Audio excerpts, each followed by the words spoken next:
Hello, hi எல்லாருக்கும் வணக்கம். நான் உங்கள் ஆக்ட்ரஸ் சிந்து கிருஷ்ணன் பேசுகிறேன். ஸோ இப்போ வந்து பார்த்திங்கன்னா, என்னை பற்றி நிறைய விஷயங்கள் இது வரைக்கும் இந்த இன்டர்வியூலையும் நான் வந்து பர்சனல் விஷயங்கள்லாம் ஷேர் பண்ணதில்லை.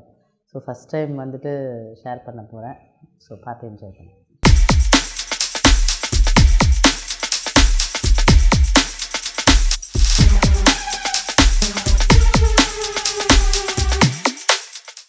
சிந்து கிருஷ்ணன் வந்து பார்த்திங்கன்னா ஒரு ஜாலி கேரக்டர். என்னை பற்றி ஆக்சுவலி நானே சொல்லக்கூடாது, அது கொஞ்சம் நல்லா இருக்காது, இருந்தாலும் சொல்லி தான் ஆகணும்.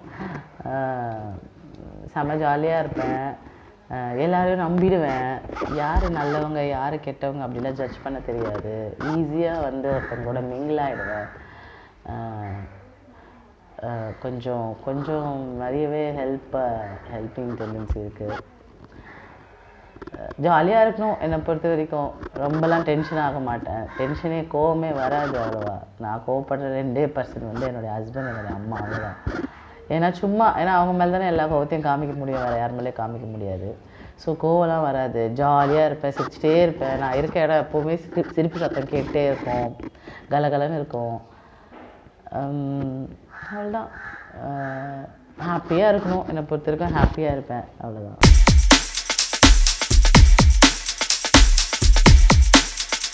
கேட்கக்கூடாத கேள்வி கேட்டிருக்காங்க. சத்தியமாக நான் நல்லா படிக்க மாட்டேங்க. ரொம்ப வந்துட்டு மண்டையில் ஏறவே ஏறாது படிக்கிறது எனக்கு.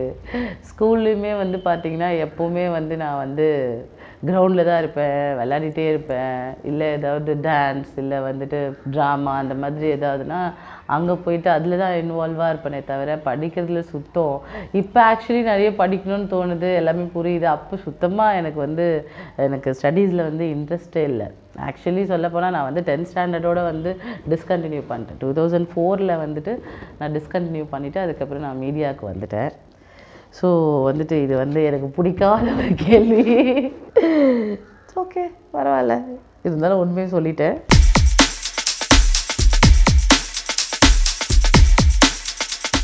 ஊரெல்லாம் சுற்றிட்டே இருக்கணும், எங்கேயாவது வெளில போகணும், டிஃப்ரெண்ட் பிளேசஸ் போகணும், டிஃப்ரெண்ட் பீப்புளை மீட் பண்ணுறதுல ரொம்ப இன்ட்ரெஸ்ட் எனக்கு. டிஃப்ரெண்ட் பீப்புள் மீட் பண்ணி டிஃப்ரெண்ட் ஸ்டோரிஸ் அவங்கள பற்றி தெரிஞ்சுக்கிறதுல ரொம்ப இன்ட்ரெஸ்டாக இருப்பேன். ஸோ ஹாபீஸ்னு கேட்டிங்கன்னா, பாட்டு கேட்க ரொம்ப பிடிக்கும். எப்போவுமே மியூசிக் 24 மணி நேரமும் மியூசிக் தாங்க. அது ஒன்று தான் என்னுடைய ஸ்ட்ரெஸ் ரிலீஸ்னு சொல்லலாம். மியூசிக் இல்லைன்னா நான் இல்லை, அவ்வளோதான். நல்லா தூங்க பிடிக்கும். இன்னும் பெருசாக சொல்லிக்கிறதுக்கு ஒன்றும் இல்லை. பாட்டு கேட்கணும், தூங்கணும், அவ்வளோதான். நல்லா சாப்பிட்ணும்.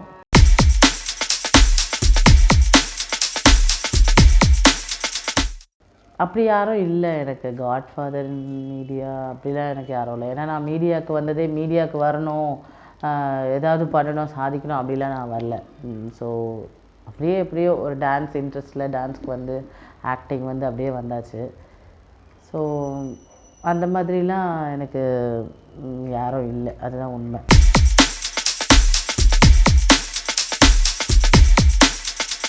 பிக் ஸ்க்ரீன் நான் ஃபஸ்ட்டு ஆக்சுவலி பார்த்திங்கன்னா வந்துட்டு டான்ஸராக தான் இருந்தேன். பேக்ரவுண்ட் டான்ஸராக இருந்து அதுக்கப்புறமா எனக்கு வந்துட்டு பிக் ஸ்க்ரீனில் தான் ஆக்ட் பண்ணுறதுக்கு வந்து எனக்கு சான்ஸ் கிடச்சிது.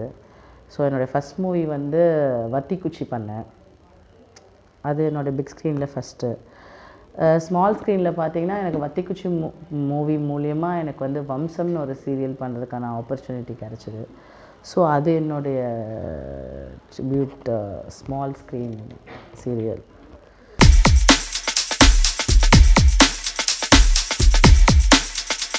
அப்படி வந்தேன்னா அதான் சொன்னேனே, நான் டான்ஸ் ஸ்கூலில் வந்து பார்த்திங்கன்னா எப்பவுமே டான்ஸ் பண்ணிகிட்டே இருப்பேன்.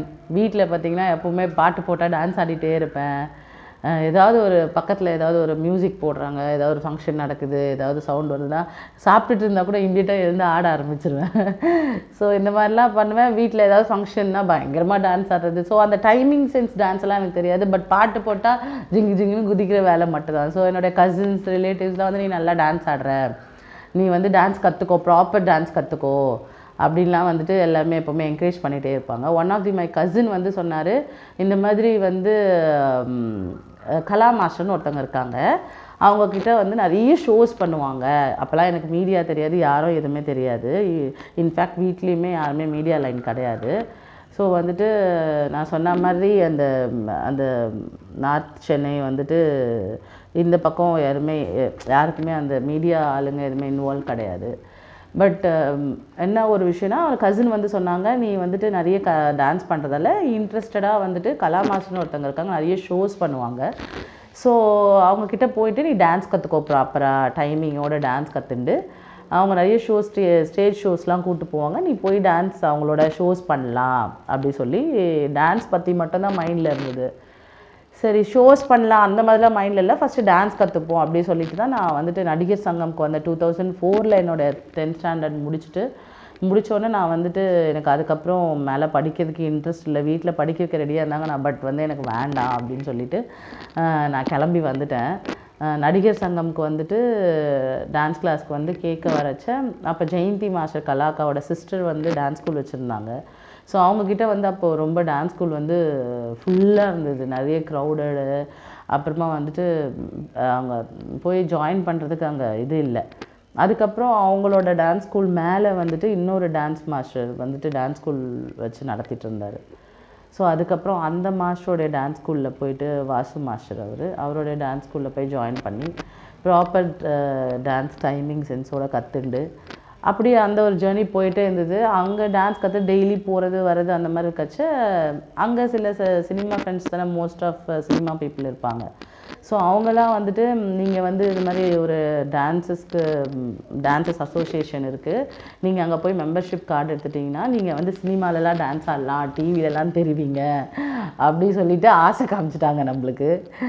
ஓகே அப்படியா, படத்துலலாம் பார்க்கலாம், அப்போ நம்ம வந்து டிவி ஆன் பண்ணால் நம்ம ஃபேஸ் தெரியும் அப்படின்னு சொல்லிட்டு வீட்டில் பயங்கர அகெயின்ஸ்ட்டு, ஒத்துக்கவே இல்லை, முடியவே முடியாது, கூடாது, போகக்கூடாது அப்படின்னு சொல்லிட்டு அக்செப்ட் பண்ணிக்கவே இல்லை அப்பாலாம். ஸோ ஆக்சுவலி சொல்லப்போனால் ரொம்ப அகெயின்ஸ்டாக நான் வந்து என்னுடைய கசின் வீட்டில் தான் இருந்தேன். ஆக்சுவலி ஒரு 6 month வந்து பிடிக்காமல் நான் என்னுடைய கசின் வீட்டில் இருந்து தான் நான் வந்து ஷூட்டிங்லாம் போயிட்டுருந்தேன். சாரி. ஸோ அதுக்கப்புறம் பார்த்திங்கன்னா அதுக்கப்புறம் கொஞ்சம் அப்பா நார்மல் ஆகிட்டு ஒரு அப்போ குரூப் டான்ஸராக இருந்தேன், பேக்ரவுண்ட் டான்ஸராக இருந்தேன். ஒரு ஷூட்டிங் போக ஆரம்பிக்கும் போது அதுக்கப்புறம் அப்பா காம்ப்ரமைஸ் பண்ணி அப்பா வர ஆரம்பித்தாங்க. ஃபார் எக்ஸாம்பிள் இப்போ ஏதாவது ஒரு அவுட்டோர் ஷூட் போகிறோன்னா அப்பா வந்துட்டு ஒரு ரயில்வே ஸ்டேஷன் வந்து ட்ராப் பண்ணிட்டு போவாங்க, இல்லை கோயம்பேடு வருவாங்க. ஸோ அந்த மாதிரி வந்து ஏர்போர்ட்டில் எங்கேயாவது வந்து ட்ராப் பண்ணிட்டு போனால் ஓகே, அப்போது என்ன மாதிரி நிறைய கேர்ள்ஸ் வருவாங்க இல்லையா, அவங்க பேரண்ட்ஸை பார்க்கும்போது அப்பா வந்து கொஞ்சம் சேஃப் ஆகிட்டாங்க. ஓகே இது வந்து சேஃபாக தான் இருக்குது, இதுக்கு ஒரு கோஆர்டினேஷன் பண்ணி ஒரு கோஆர்டினேட்டர் இருக்கார், ஸோ கரெக்டாக போகிறாங்க, எந்த பயமும் இல்லைன்னு சொல்லிட்டு அதுக்கப்புறமாலாம் வந்துட்டு அப்பா கூட வர்றது கிடையாது. அது மாதிரி ஸ்டார்ட் ஆனது தான் என்னுடைய மீடியா ஜேர்னி. ஸோ அப்படி ஸ்டார்ட் பண்ணி ஆக்ட் பண்ணி நிறைய சாங்கு, கிட்டத்தட்ட மோர் தென் 100 movies நான் வந்துட்டு பேக்ரவுண்ட் டான்ஸராக ஒர்க் பண்ணியிருக்கேன். அண்ட் மலையாளம், கன்னடா, பெங்காலி அண்ட் தமிழ் இந்த மாதிரி 4-5 லாங்குவேஜஸ் வந்து நான் வந்து மூவிஸ் வந்து ஒர்க் பண்ணியிருக்கேன் குரூப் டான்ஸராக. அண்ட் அதுக்கப்புறமா வந்து அசிஸ்டன்ட் கோரியோகிராஃபி டான்ஸராக இருந்து அசிஸ்டன்ட் கோரியோகிராஃபி ஆகிட்டு அதுவும் ஒரு சில masters, dance masters Sridhar and Gayathri Raghuram அந்த மாதிரி ஃபியூ மாஸ்டர்ஸ் இருக்காங்க, அவங்கக்கிட்ட அசிஸ்டண்ட்டாக இருந்தேன், சுஜாதா மாஸ்டர் அந்த மாதிரி. ஸோ அந்த மாதிரி டான்ஸ் ஆடிட்டுருக்கும் போது வந்து பார்த்திங்கன்னா 7ஆம் அறிவு மூவி வந்துட்டு நான் வந்து ஒரு ஷோபி மாஸ்டர் வந்து குரூப்பில் ஆடிட்டுருக்கும் போது அப்போது வந்துட்டு எனக்கு இந்த முருகதாஸ் சார் வந்து பார்த்துட்டு நல்லா ஆடுறாங்க இவங்க, ஒரு ஏதாவது ஒரு மூவி பண்ணும்போது இவங்களுக்கு ஒரு நல்ல கேரக்டர் கொடுக்கணுன்ற மாதிரி அவர் அப்போவே வந்துட்டு சொன்னார். அதை மைண்டில் வச்சுருந்து அவர் வந்து ஃபைண்ட் அவுட் பண்ணி அவங்க அசிஸ்டன்ட் டைரக்டர்ஸை வச்சு ஃபைண்ட் அவுட் பண்ணி ஃபோக்கஸ் பண்ணி அவங்க அசிஸ்டன்ட் டைரக்டர்ஸ்லாம் வந்து யார் ஏதோ ஒரு பொண்ணை பற்றி சார் சொல்கிறாரு யார் இதில், பட் எல்லாருமே நோட்டீஸ் பண்ணியிருக்காங்க எல்லா அசிஸ்டன்ட் டைரக்டர்ஸுமே. அதில் ஒரு அசிஸ்டன்ட் டைரக்டர் வந்து என்னை ஃபோக்கஸ் பண்ணி ஜூம் பண்ணி இவங்களா அப்படின்னு கேட்டு ஆமாம் இவங்க தான் அப்படின்னு சொல்லி அதுக்கப்புறம் கண்டுபிடிச்சி, ஸோ அதுக்கப்புறம் எனக்கு அவங்க ஆஃபீஸ்லேருந்து கால் வந்துச்சு, அவங்களுடைய அசிஸ்டன்ட் டைரக்டர் கிங்ஸ்லின் மூவி பண்ணுறாரு வத்திக்குச்சின்னு. ஸோ அதில் நடிக்க இன்ட்ரெஸ்ட் இருக்கான்னு கேட்டு என்னோடய கோஆர்டினேட்டர்கிட்ட கேட்டு, எங்களுடைய டான்ஸ் அசோசியேஷன் கோஆர்டினேட்டர்கிட்ட கேட்டு அவர் கால் பண்ணி சரி ஓகே. அதுக்கப்புறமா அந்த மத்திக்குச்சி மூவி நான் பண்ணேன். ஸோ அப்படி தான் என்னுடைய ஆக்டிங் கெரியர் ஸ்டார்ட் ஆச்சு. அதான் இப்படி தான். ஸோ அது மூலயமா எனக்கு சீரியல்ஸ், ஒரு few serials and few movies, ரொம்ப பெருசாக நான் வந்துட்டு பண்ணல, ட்ரையும் பண்ணல. இதுக்கப்புறம் தான் ட்ரை பண்ணலான்னு இருக்கேன். ஸோ அதான் அப்படி தான் என்னோடய ஜேர்னி ஸ்டார்ட் ஆச்சு.